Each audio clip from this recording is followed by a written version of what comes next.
En France, des adolescents de 14 ou 15 ans sont aujourd'hui suivis pour radicalisation islamiste. D'autres ont été arrêtés alors qu'ils préparaient un attentat. Ce n'est pas une exception, c'est devenu un fait établi.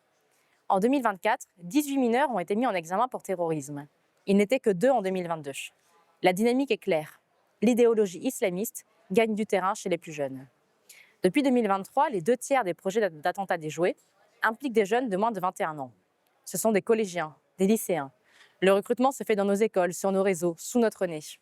Le fichier de prévention de la radicalisation montre une tendance nette. La part des mineurs suivis a triplé en 5 ans. On était à 1,7% en 2020, on est à 5,6% aujourd'hui.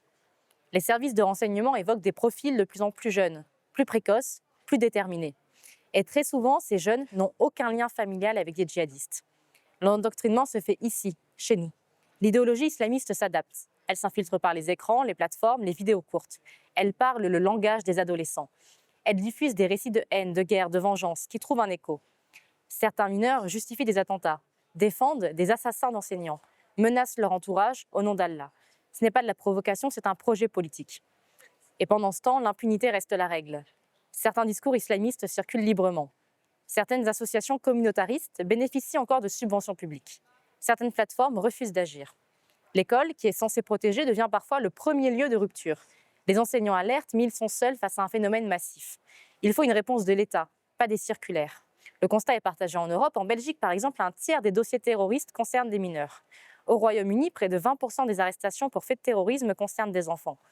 La réponse doit être claire. Il faut couper les relais de l'idéologie islamiste, les prêcheurs de haine, les circuits de financement, les vecteurs numériques.